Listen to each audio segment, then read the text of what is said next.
That's what I was. Whose intro are we doing first?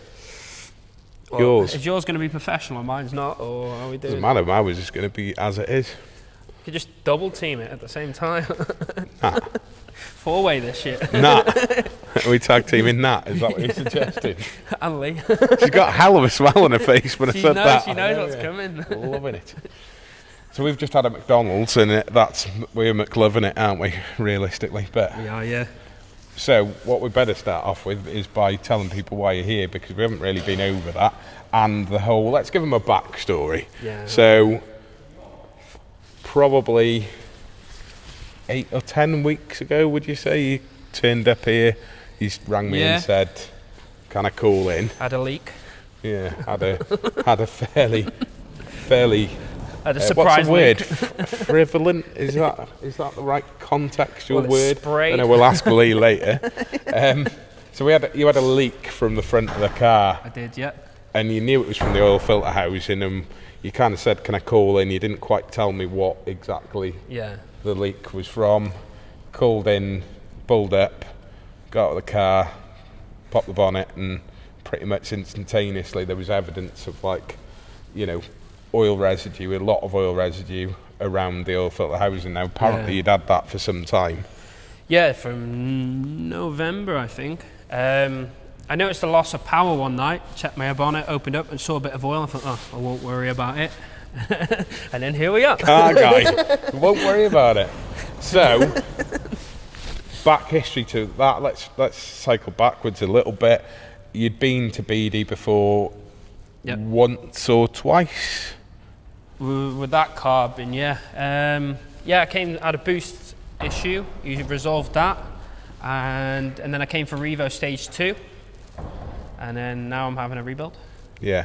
So you've changed from Revo Stage 2 then? Yeah, I got a custom map on that one at the moment. But they told you at the time to get it forged. Yeah. So there's no disrespect intended. I know in some of the other videos we've poked a bit of fun, not at anyone in particular, but we've kind of suggested that it was as a result of the map. But I'm pretty much sure that they said to you, "Listen, forge it anyway." Well, the problem I had with the oil was before I had the map on it anyway. I think the map obviously just hasn't helped the situation. So with the big flames and the popping and the banging and the anti-lag, obviously. And the leaving it for a long time. Yeah, because it's just one of those things. And just the way that you use your car, really, more than anything, Mikey. I mean, you don't exactly portray that. The way in which we desire people to utilise their cars, in a safe and effective way, I suppose, more than anything. It's been enjoyed. That's all I can say. Yeah, you've enjoyed every minute of breaking it. Yeah, well, even after you told me not to drive it, I drove it. Yeah, so it was. So contrary to popular belief, we don't just book people in and just go, "Do you know what? You're a YouTuber. Yeah. You get to jump the queue." I said to you, "You've got to wait, didn't I, Mikey?" It's been a while now, to be fair. So he's waited to book in, so we haven't just jumped the queue. Contrary, I just want to shun this opinion that everyone says, when they're a YouTuber, they get to jump the queue. They don't. They have to wait like everyone else. If we have to order parts in, how can I jump the queue? I'd have to steal someone else's parts, and that doesn't happen. So Mikey knew that. I sat him down, and irrespective of whether you've got 1,000 subscribers or 100,000, I'm not going to jump on it. I know that recently I've agreed to help Luke out, but that was a matter of emergency, and it's only a few hours' work. So you've waited patiently. We had a conversation. You did put it out there that you were looking for other places because we couldn't fit you in. You put it out there and said, "Listen, if anyone wants to jump on board and wants to help me out, we're doing something a little bit for you, but not as much, not that much, to be quite honest with you. We're just for the fact that we're able to video it from the start to finish, and what we miss, you're going to get." So Mike is going to have a video up, and BD Performance is going to have a video up. We're doing a joint intro at the minute, but you'll see some of this on both channels. But as we stand today, the most likely cause of the issue on a Focus ST or RS is crankcase pressure for the oil filter housing leaking itself. However, on the RS you could also have a cracked ringland or a cracked part of the piston. So on this one I expect it to be a cracked ringland, but I could be wrong. It could just be a a piston kind of ring issue. Yeah. It could be anything, but once we get the engine out and get it stripped, we'll actually come back to you and let you know. But from Mikey's point of view, this is going to be a massive learning curve for him, because he's actually removing the engine himself, which is why we've helped to reduce the cost, because we've said he can use the ramp. Now we close at 1:30, so we're going to get on with this, but Mikey's got a special helper with him and all sorts to get this done, just to make sure it's done. He's got two great, huge tools. Assets. Yeah, that's one way of putting it. Some serious assets. That's all we can say. So yeah, we're going to get on with the removal, unless there's something else you want to say, like I'm sorry. I'm sorry? Thanks, Mikey. Sorry on many levels. Sorry for being late. Sorry for not buying breakfast.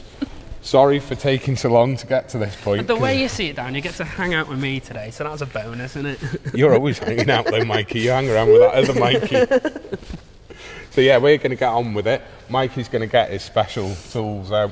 I'm not sure what benefit it's going to be to the video, but from our perspective, but it's going to be amusing, that's all I can say. My big tool. Mikey's always amusing. If you haven't already, then please go over and check Mikey Rowlands' his YouTube channel out, because he's just funny. He does all the stuff that we can't do.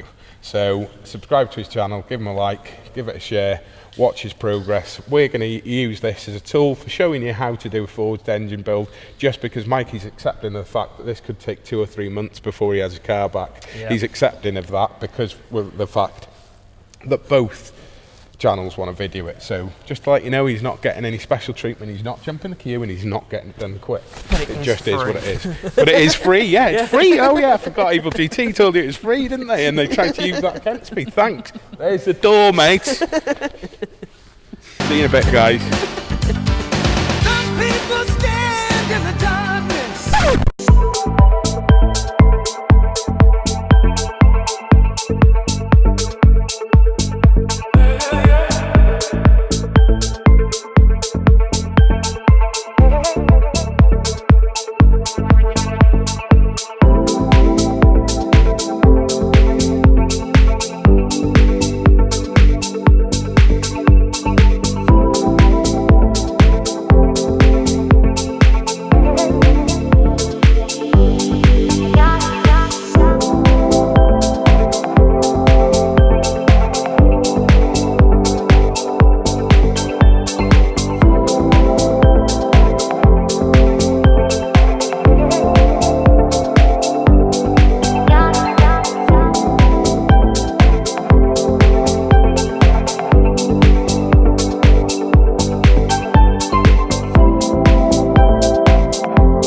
see the oil that shouldn't be there in the piston. Yeah, so that's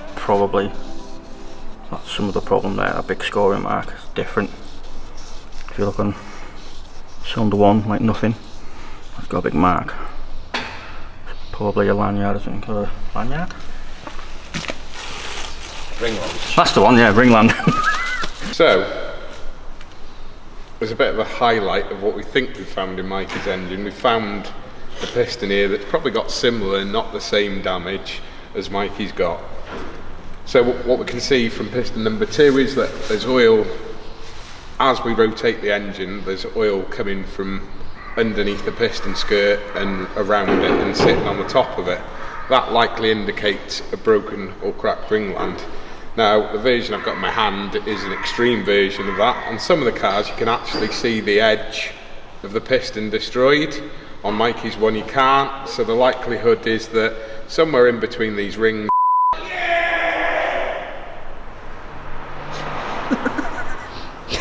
Just keep Did you going. actually get that on film? What? That's welcome to Wrexham. Absolute advert for Wrexham outside. Helmet. So, yeah, what we'll probably find is that with Mikey's, there's a piece missing between where the rings are, which is a ringland or land ring, whichever way you want to say it. So basically, a bit of this will be floating around. It's probably scored the bore and also dug into it in places. So that's why we're going to end up going half a mil oversized, so 83.5 rather than the 83 standard size. So Mike will just explain to you a little bit more about the process now. I'll hand over to him. So this is a piston. Yeah, this is a piston. Right? This is a piston, and this is what basically makes your car work. It goes up and down, doesn't it, Darren? Yeah. Yeah. Okay. And it pushes fuel up here. No? Yeah. Go on. He's leaving me hanging here. Basically, I don't know. I haven't a clue. But it's broken, and I'm just glad it's not like that. Yeah. So it's not quite like that. Anyway, yeah. What's this bit called, Mikey? Oh. Well, the whole thing's a piston, isn't it? That's No. That's not a piston. Oh. No. So, What? so which bit do you think is the piston? The bottom part. No. Excellent. The top part. Yeah.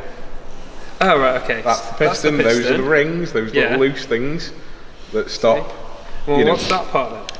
That is the connecting rod. Connecting. See, it's every time I come here, I learning learn curve. more. It's a learning curve. Because I didn't even know what an engine was this morning. So what's that bit there? The bit that connects that connects the piston to the connecting rod. I don't know. Well, that's the big end. Small end. Yeah, and what's that sort of thing in the middle? I don't know. A small end connecting rod. No, but gudgeon pin. Gudgeon pin. There you go. Yeah, so that's the bit that allows it to move freely. Yeah. Because the crank's rotating, not just like that spinning, is it? No. So yeah, those go up and down, Mikey. Yeah. So that goes up and down, but that also moves like. Correct. But moves in a way that the piston remains. Yeah. As it moves upwards, it remains vertical as it's travelling up and down. Yeah. So if you've got it doing that and it's slack, Yeah. then it's going to cause damage. You're very good isn't with it? your hands, aren't you? I know. Yeah. What makes it go up and down then, Mikey? Oh, that's the. Oh, we're on about this. It's what you want me to get for my engine, isn't it? Crankshaft. No. Yeah. No. Yeah, that's what makes these go up and down. But that's not what I wanted you to get. Oh. Camshafts. Camshafts. But, yeah. So. See, I do know some stuff. Yeah. So engine 101 with Mikey Rowlands. Part 1. Over and out. If you haven't already, then please do subscribe for all tips, hints, tricks, and anything else you may need to know about the Mark II Focus RS or ST to Mikey Rowlands' channel. Yeah. Because there isn't a lot that he doesn't know, as proven by this little breakdown of engine operation. So yeah. Alternatively, if you need some you know, basic mechanical skills, then please, you know, subscribe to the 𝗕𝗗 channel. This is all because I said I was getting free shit, wasn't it? No, I'm just saying, if you... He's bullying me now. If you want a little bit, I mean, we know a little bit. Maybe not quite as much as Mikey. We haven't had as much experience, Well, have we, really? fair, anyway. So, You're learning, aren't you? Yeah, I know, yeah, we're getting there. Yeah. But thanks for the help today. It's all right, really, no worries. Really do appreciate you bringing your assets down to It's all right. help us out with that and making sure that it was easy to remove the engine It's okay. in a really No effective problem. way. Anytime. Some of the cinematics are going to be absolutely... Do you know what I mean? Yep, I can't wait. But for now, watch out for part 2 of Mikey Rowlands' how to... actually, do you know what? As I've done that, I've noticed a crack here. So that is exactly what I think has happened to Mikey's, which is that it's just cracked. And that's why you can't kind of see it from the top, because it's disguised in between. So I think he's probably got a couple of cracks and a bit of it's moving around, and that's what's caused the damage. But yeah, I'll just leave you with a note that everyone knows, which is that crack kills. See you later.